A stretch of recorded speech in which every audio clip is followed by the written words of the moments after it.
இந்த நேரத்தில் இன்னொரு விஷயத்தையும் இங்கே நினைவுபடுத்த விரும்புகிறேன். மாண்புமிகு பேரவைத் தலைவர் அவர்களும் மாண்புமிகு முதலமைச்சர் அவர்களும் இன்னைக்கு எதிர்க்கட்சி தலைவராக இருக்கிற நானும் ஒரே காலேஜில் படித்த ஓல்டு ஸ்டூடெண்ட்ஸ். ஒரே காலேஜில் நாம் படிச்சிருந்தாலும் அரசாங்கத்தை நடத்துறதுல திமுக தான் சீனியர் பேட்ச். அது உங்களுக்கு தெரியும். 1967 ஆட்சிக்கு வந்தது திமுக தான்.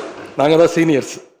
அந்த அடிப்படையில் எங்களுடைய நாலேஜையும் எக்ஸ்பீரியன்ஸையும் நாங்கள் ஷேர் பண்ணிக்க ரெடியாக இருக்கோம். அதை ஏற்றுக்க நீங்களும் தயாராக இருங்க.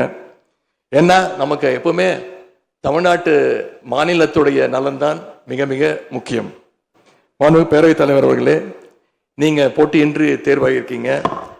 மாண்புமிகு முதலமைச்சரும் எதிர்க்கட்சி தலைவரான நானும் உங்களை அவை முன்னவரும் இந்த இருக்கையில் உட்கார வச்சிருக்கிறோம், அமர வச்சிருக்கிறோம். இன்னைக்கு உங்கள் கையை பிடிச்சி அழைச்சிட்டு வந்து உட்கார வச்சிருக்கிறோம்.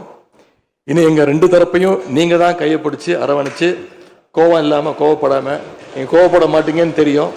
உங்களை கோவப்படுத்துகிற மாதிரி எந்த செயலையும் நாங்கள் செய்ய மாட்டோம். சட்டமன்ற ஜனநாயகத்தில் ஆளுங்கட்சி காதுகளாகவும் எதிர்கட்சி குரலாகவும் இருக்க வேண்டும். அதில் தான் இந்த அவையுடைய பெருமை நிச்சயம் அடங்கி இருக்கு.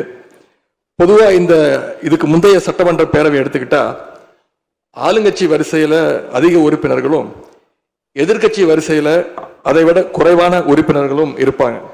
ஆனால் இந்த முறை கிட்டத்தட்ட ஆளுங்கட்சிக்கு இணையான எதிர்கட்சி வரிசை வலிமையா இன்னைக்கு அமைஞ்சிருக்கு. அதுதான் இந்த பேரவையுடைய இன்னொரு கூடுதல் சிறப்பு.